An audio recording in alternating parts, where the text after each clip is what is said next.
never gonna be good enough for you, am I?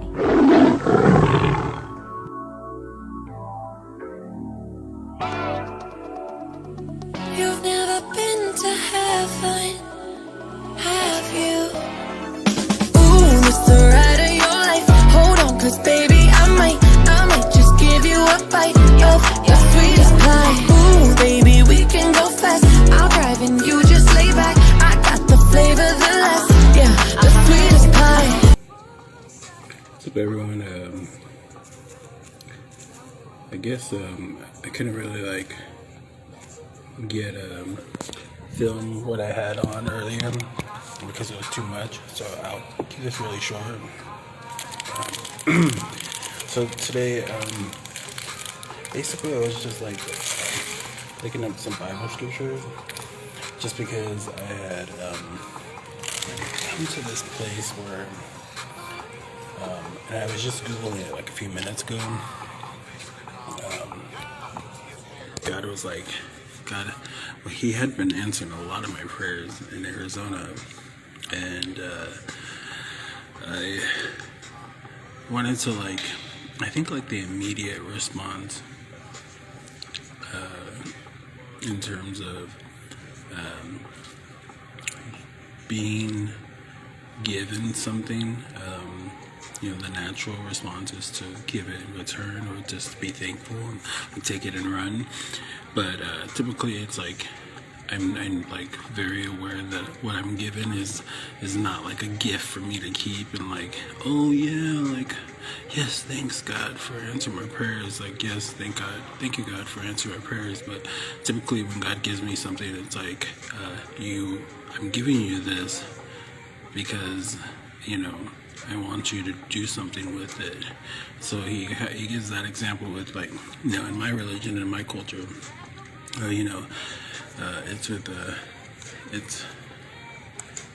it's in terms of like using Jesus' parables. And so in other words, it's like being a good steward of the thing. So a lot of times when I ask God for something, I was like, I know that it's yes, it's a yes, or I know that it's probably not a good idea, or just wait in His time. And so typically in that, being given something, it comes like a huge responsibility for it. So a lot of times people are like, oh, the attitude of gratefulness and thankfulness. Like, I'm super, super grateful. I super love this thing. I'm sorry. I noticed how it almost kind of looks like I'm in outer space at the moment. But so I've been given this job, the night shift, and I'm very grateful because it helps as a platform in terms of me wanting to do what I've always wanted to do, and then also me doing what consistently I've always done, and then also have loved to do and am doing for the Lord. And so doing what I'm doing now is always trying to internalize am I in the right mental space that makes me, how do you say, grateful and worthy of that, the being given what I'm given. And I think a lot of times if it's given to you, then you're worthy of it. And sometimes like we don't ever understand why, sometimes like some people are given something and we're like, why do you have that? Like you don't even know how to use that or whatever. But God has His reasons. For me, I do these like night shift check-ins, and I'll kind of like talk about what I've been going through. And so typically for me in the fields of like serving and helping people, it's scriptural. And so a lot of people are like, oh, well, you've made mistakes, and we've all made mistakes, so that's why you haven't been serving. And it's like, no, I like walked away every time I was in the field. If you ever look on my LinkedIn, there's like, I was given like cake and flowers and, like thank you notes and, the staff would call me and see how I was doing and stuff, and people would reach out to me and stuff, and a lot of time it was something that I was going through within myself, why I don't want to do it, because when you're motivated by something, you do have to make sure you're right, your heart is in the right place, and but that's in terms of doing the job the right way. So I didn't know if I was ready, and so it took me a while. So a lot of things I didn't believe in myself if I could. I always knew I had everything. It just seems to never work out the way I wanted it to work out. So now that I'm here, I was gonna Google some scriptures and kind of post it in terms of like what those gifts were and how we are supposed to gift that to the rest of the world. And people don't want it. It's like, oh, here's free this, here's free that. Like, what do you want in return? It's like nothing. It's like a lot of times it comes in like a different packaging, and a lot of people are like, oh my gosh, but a gift is a gift. And so tonight I'm going to cut this short because I don't want it to get cut off. I'm just going to jump into like some studying and going to snack on my coffee and my cupcakes, do some laundry, and then if you're in the Santa Ana area, I really shouldn't be doing this, but since my page is on private at the moment, no one can really see unless like you're already, and typically it's probably somebody from Australia, down under, and somebody, hopefully someone from London or India, preferably someone really good looking with a royal lineage.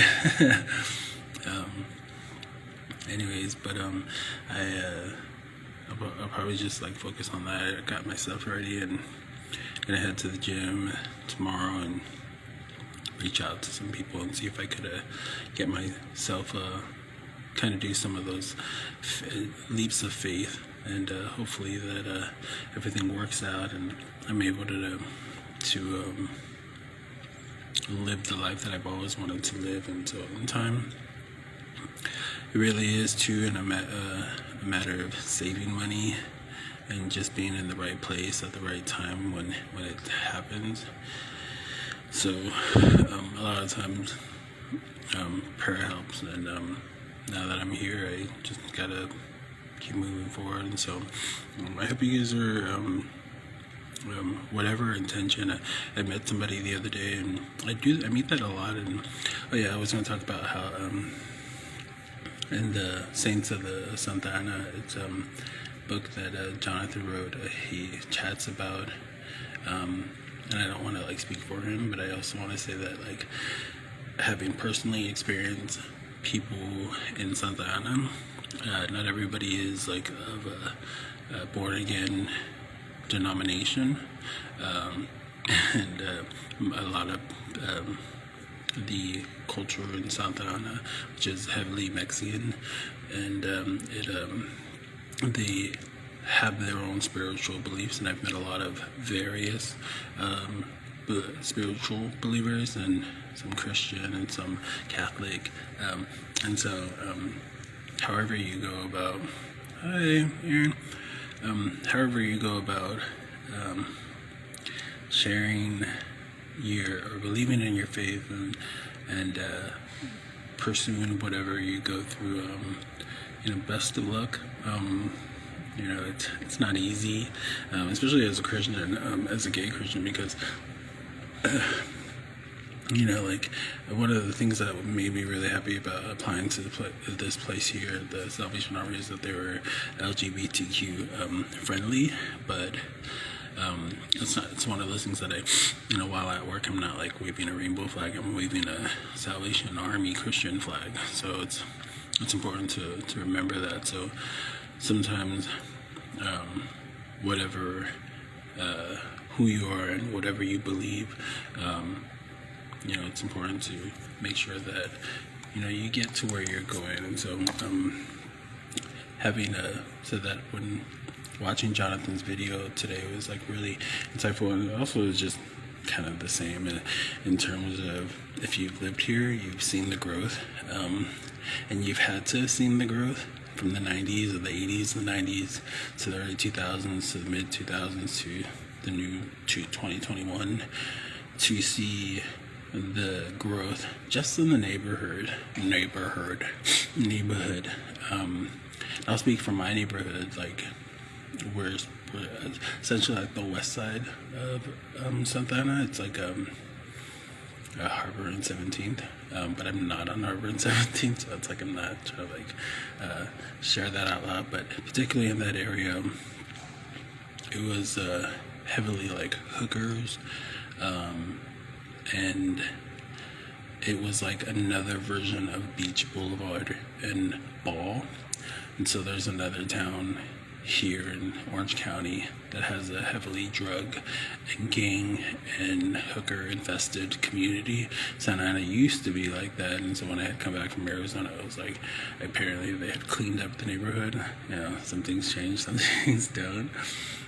But you know, that's where I grew up at, and on that side of town, you know, if you were a youth growing up, you can see just in the landscaping and the landmarks that are around there, the things that have changed. And it wasn't really gentrified in terms of business, because the same McDonald's is there, the same flower shop is there, the same Jack in the Box is still there, the same Cozy Corners is still there, the same 7-Eleven on First and the Northgate Market is there.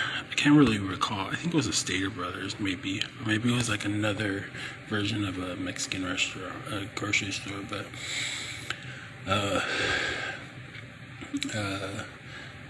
there, they have just, I don't know what it's called when it's like residential areas, but they're advancing the residential areas. So yeah, they've got to get the money somewhere, and typically they wouldn't give the money to a community that was an ugly community, in lack of better words. And so the community has been consistent, done its best, and is continuing to grow. And so however you go about and your community and who you are and how you filter that, and Jonathan spoke about that too, and just to in his effort as a Latino man, Mexican man here in Orange County, to go about fulfilling his own dreams and being able to pour into the lives of his own people here in Santa Ana, and then be able to create a work of art such as a book, and contribute, and you know, so that way wherever he goes, people are aware of the advancing culture of the people here, and their the way they raise their families, and the way they operate in their own traditions and their own cultures, and how they see themselves moving forward in the future. And so sometimes if you type in the word Santa Ana on YouTube, you'll see a lot of really recent progressive things. One of the coolest things that I had seen was you can download an app, a Santa Ana app.